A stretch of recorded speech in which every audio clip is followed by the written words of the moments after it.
कि आपको भी किसी ने लालच दिया है कि आपका जो टैक्स कटा है वो वापस दिला देगा, कि आपको किसी टैक्स कंसल्टेंट या एजेंट ने ये सलाह दी कि टैक्स बचाने के लिए ये वाले चंदे की रसीद लगा दीजिए, फर्जी सही लगा दीजिए, ये वाला बिल लगा दीजिए, पैसा बचेगा। अगर आप इस तरह की सलाह मानकर रिफंड लेने की तैयारी में हैं तो सावधान हो जाइए, मोटा जुर्माना तो लगेगा ही, वो छोड़ दीजिए, जेल की हवा भी खानी पड़ सकती है।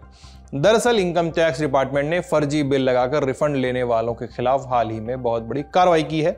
आज के खर्चा पानी में इस पर ही विस्तार से बात करेंगे, जानेंगे कि टैक्स रिफंड के लिए क्या तरीके अपनाए गए, गलत तरीके, और आपको क्या नहीं करना है। नमस्ते, मैं सिद्धांत और आप देखना शुरू कर चुके हैं लल्लन टॉप का डेली फाइनेंशियल बुलेटिन खर्चा पानी। Brought to you by Sharda University and Bajaj Freedom.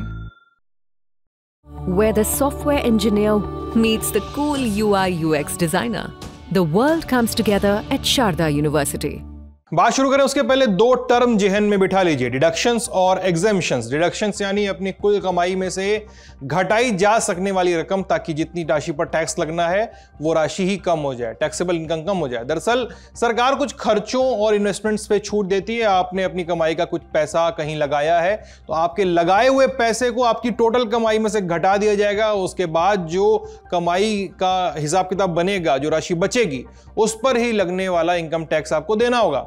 Public provident fund हो गया, बच्चों की फीस हो गई, मम्मी पापा के इलाज का पैसा हो गया, ये सब कुछ चीजें हैं जिन पर डिडक्शंस लागू होता है। इसको ऐसे समझिए कि माना आपकी सालाना इनकम है 10 लाख रुपए, आपने 1.5 लाख रुपए का पब्लिक प्रोविडेंट फंड खरीद लिया, लगा दिया उसमें। अब ये 1.5 लाख रुपए घटा के आपकी टैक्सेबल इनकम है वो 8.5 लाख हो जाएगी, उतने पर ही टैक्स देना होगा। अब अगला टर्म समझते हैं जो है एग्जेम्पशंस, यानी वो आय या रकम जो टैक्स के दायरे में ही नहीं आती है। ये छूट सरकार कुछ खास तरह की आय या भत्तों पर देती है। उदाहरण के लिए, अगर आपकी कंपनी आपको 10,000 रुपए महीना हाउस रेंटल अलाउंस यानी HRA देती है और आप 10,000 रुपए किराया देते हैं रसीद के साथ, तो ये HRA आपकी टैक्सेबल आय में नहीं जोड़ा जाएगा। इस तरह से साल भर में आप 1,20,000 रुपए चुकाते हैं तो इस पर कोई टैक्स नहीं देना होगा 10,000 रुपए के हिसाब से।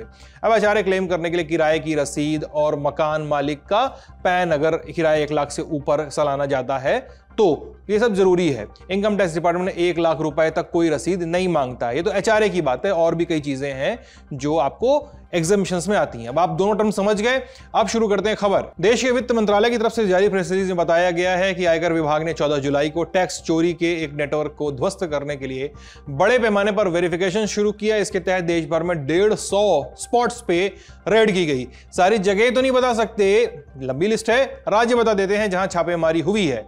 महाराष्ट्र, तमिलनाडु, दिल्ली, गुजरात, पंजाब, मध्य प्रदेश, झारखंड, असम, बिहार, जम्मू कश्मीर और राजस्थान। वित्त मंत्रालय ने बताया कि इन 150 जगहों पे टैक्स चोरी की जा रही थी, वो भी पेशेवर बिचौलियों की मिली भगत से। पिछले 4 महीने में इन जगहों के 40,000 टैक्स पेयर्स ने 1,045 करोड़ रुपए के रिफंड के क्लेम वापस ले लिए। इनकम टैक्स डिपार्टमेंट ने जांच के दौरान पाया कि इनकम टैक्स रिटर्न भरते समय लोगों ने डिडक्शंस और एग्जेम्पशंस पाने के लिए जो क्लेम किया वो वास्तव में मौजूद ही नहीं थी। जैसे फर्जी HRA यानी house rent allowance, education loan के ब्याज के बारे में गलत जानकारी, फर्जी हेल्थ इंश्योरेंस के प्रीमियम, होम लोन ब्याज पर छूट के कागज और राजनीतिक दलों को दान के दावे। कुछ उदाहरणों के साथ इसको समझाते हैं आपको। पहला उदाहरण, किसी ने फर्जी किराए की रसीदें दिखाकर सेक्शन 10(13)(a) के तहत छूट ली। एक नौकरी पेशा व्यक्ति ने अपने रिटर्न में दिखाया कि वो हर महीने 20,000 रुपए किराया देता है, जबकि वो अपने पैतृक आवास में रह रहा था। एक और उदाहरण, 25,000 रुपए का हेल्थ इंश्योरेंस दिखा दिया, जबकि कोई हेल्थ पॉलिसी खरीदी नहीं थी और सेक्शन 80D के तहत फर्जी क्लेम कर दिया गया था ताकि रिफंड मिल जाए।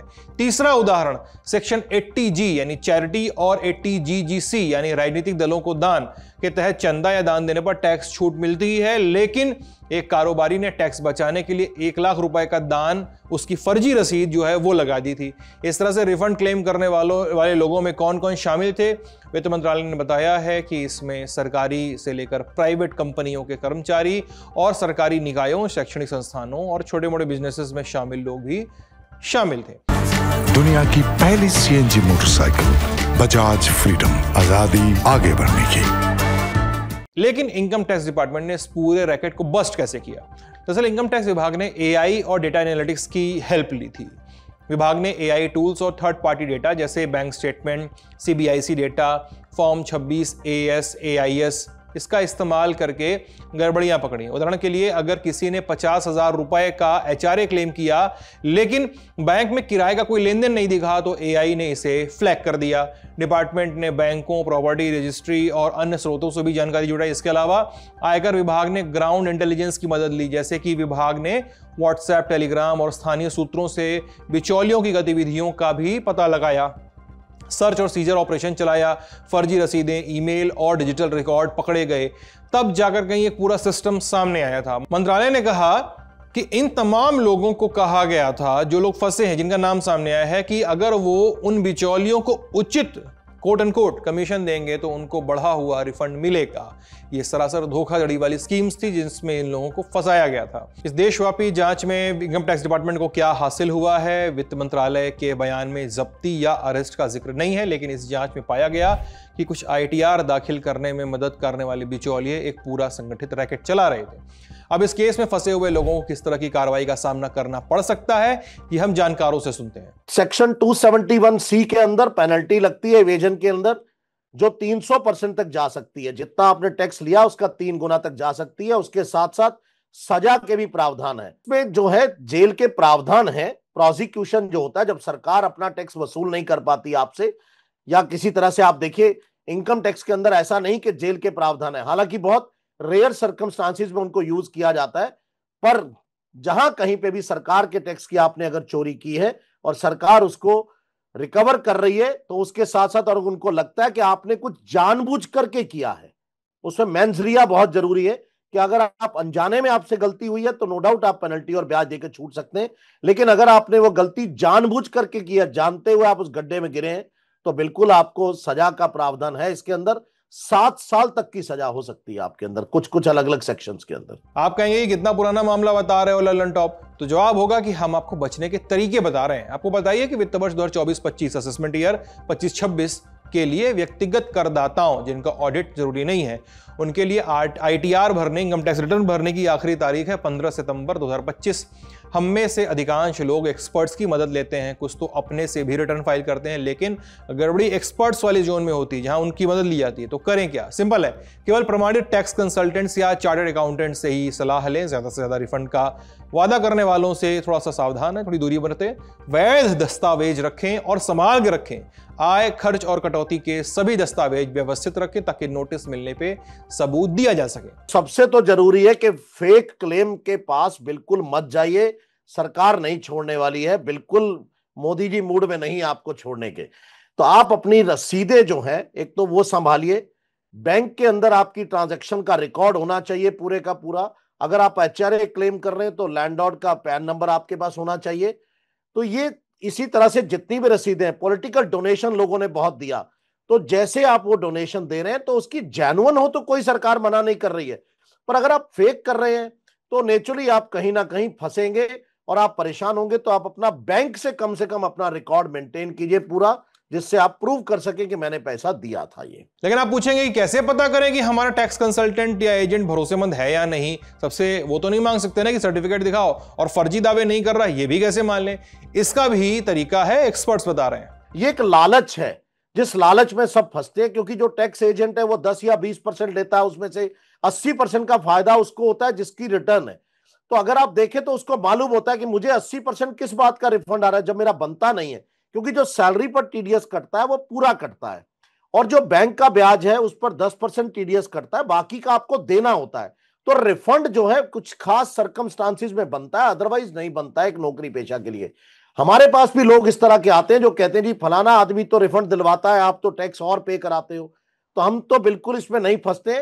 तो बेसिकली आप ये देखिए कि आपके इलाके का जो टैक्स कंसल्टेंट है वो क्रेडिट वर्दीनेस हो, उसकी एक साख हो, उसको डर लगता हो किसी बात से, और वो इस लालच में ना फंसिए कि कौन किसको कितने पैसे दे रहा है, बच रहा है। तो वरना तो यही होगा साहब, कहीं ना कहीं फंसना पड़ेगा, क्योंकि टैक्स और मृत्यु ये दोनों निश्चित है, ये नहीं हटाई जा सकती। और अब रडार लगा है, एआई लगा हुआ है, कहीं ना कहीं आपको हिसाब देना पड़ेगा। और मान लीजिए कि आपने सब सही किया है, मान लीजिए, और कोई गड़बड़ी नहीं की, फिर भी सिस्टम ने फ्लैग किया है, आपके हिसाब से आप निर्दोष हैं, लेकिन सिस्टम ने फ्लैग किया है और फिर भी आयकर विभाग का नोटिस आ गया है। ऐसे में क्या करें, ये भी जान लेते हैं। देखिए, सरकार इसमें 30 दिन का समय दे रही है सबको उस नोटिस के साथ। वो नोटिस नहीं है, प्रैक्टिकली वो एक इंफॉर्मेशन है कि हमने ऐसा पकड़ा, क्योंकि नोटिस अगर इशू कर दिया फिर तो प्रोसीडिंग स्टार्ट हो जाएगी।